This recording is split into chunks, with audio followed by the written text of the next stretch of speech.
Hi there, this is the first of two videos I'll be issuing in the run-up to the release of Fond of Human Fractures on Friday, which is my first solo record in 5 years. 5 years.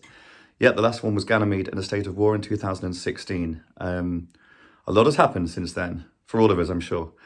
So I'm really excited to be putting this out. It'll be coming out on limited edition vinyl, 250 units, with beautiful design by Ash Bab from the Academy of Sun, photographs by Wolfgang Dubieniec, and some super exclusive Derek Jarman material, which his producer James Mackay gave to me with exclusive license, which is a huge privilege, and I can't wait for you to see these. Also digital.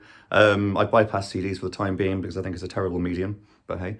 I'm going to give you a quick rundown of the first 5 of 10 tracks that appear on the record. The first one is Surkov's Dream, which was the first single, and which featured the video I shot amongst the monuments in rural Bulgaria last October, where I spent a month writing a novel. Surkov's Dream musically is built around the sampled bass pedals of the St Mary's Brighton church organ, which Paul Pascoe, who engineered the piano on this record, and I recorded for The Quiet Earth, wow, yes, 2 years ago. But I wanted to make a track entirely built around these, so we turned these 8-second samples of each of the bass pedals into a MIDI instrument, which created the backdrop for Surkov's Dream. Halfway through, we introduced Lizzie Carey on strings, who's been a mainstay and remains one of the most wonderful violinists I've ever heard. So a lot of the record was scored for piano and 2 violins, with her in mind to play it. With Kiana Blue from the Academy of Sun, more than ably assisting with the transcription.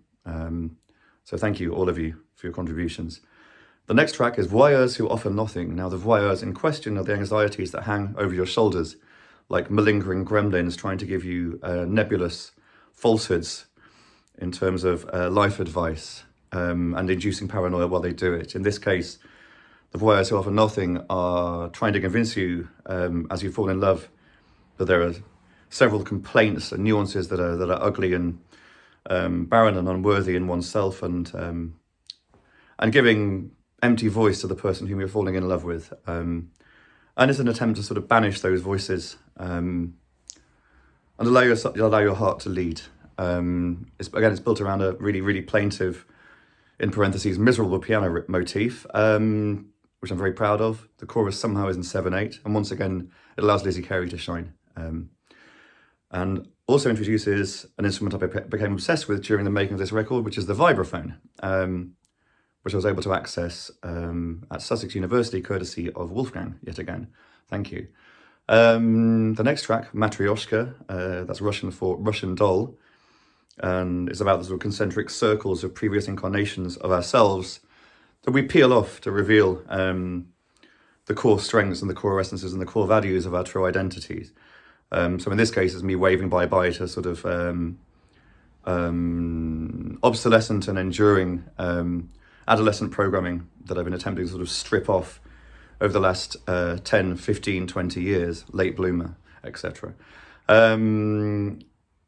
That's built around a sort of pummeling bass beat, and actually when we transcribed the piano part and played it back on the MIDI software, we liked that sound more than we thought we would like an eventually played piano part, so we kept that as the musical source and the musical body.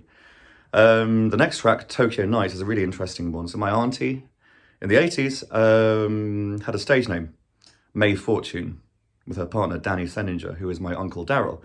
And they had a band called Room 101 that was much beloved of both John Peel and Billy Bragg. They put out a single called Tokyo Nights in 1985, did a Peel session next door to the Smiths, who were doing their first session. And for a long time, I've wanted to honour that song and honour my auntie and my uncle, because it was my auntie who, when I was 6, gave me my first keyboard and set me on this ludicrous, perilous and beautiful path of pursuing music as a life commitment, in brackets, career as well. And so I wanted to thank her 20 or so years down the line. So I covered it and turned it into some sort of manic J-pop kind of rendition with vibraphone as the lead instrument. The 5th track, and this is where we'll end the video today, to resume tomorrow, is the Ballad of K69996 Roma. Now, the Ballad of K69996 Roma is written from the point of view of the Alfa Romeo owned by Pier Paolo Pasolini, the Catholic Marxist, queer filmmaker, poet and essayist. And now this Alfa Romeo was implemented in his murder after he'd been beaten with a huge wooden stick by Pelosi, who was some rough trade he'd found on the streets of Ostia. And they went to the beach. This is the official story, as reported by the Italian constabulary at the time. Pelosi beat up Pasolini and then got in Pasolini's own car and repeatedly ran him over, bludgeoning him beyond recognition. Pasolini had just released Salo, an adaptation of the Marquis de Sade's 120 Days of Sodom, and after 20 or so years of making veins burst in the Italian authorities, they had finally had enough. Now it's a commonly interpreted alternative explanation that it had something to do with higher up levels, higher authorities, the reason that Pasolini was dispatched so violently, and with force attributable to more than one person. Pelosi was a skinny little rake.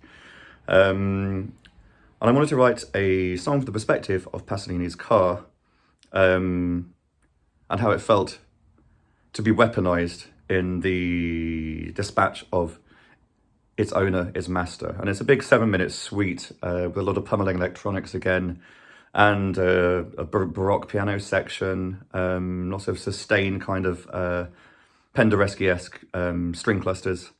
And I'm really, really proud of it. I think it's one of my finest compositions so far, again with Kiana Blue beautifully assisting with the transcription, and it really shows off Lizzie Carey's violin playing again. I really hope you'll like it. We'll be back tomorrow with tracks 6 to 10. In the meantime, in terms of the editions with which the vinyl will be released, I decided, speaking about myself, pluralized, whatever, to issue 4 test pressings in limited edition hand-painted sleeves. They've all now gone, but to give you an example of what they look like, here's one I'll be sending out very, very soon. And here's another one. This was the first one I painted. As I say, they've gone, but I'm going to be releasing a highly limited edition of 20 of the final vinyl units, again in hand-painted bespoke sleeves, signed and numbered. So keep an eye on the Bandcamp for those. And I'll also be issuing a limited edition portfolio of the musical notation scores for a few of the songs on beautiful floral paper. So thank you very much. I look forward to Friday very much and sharing the entire record with you. Tomorrow I'll return with a second video, okay? Now have a beautiful day, stay safe and look after yourselves. All right, bye-bye.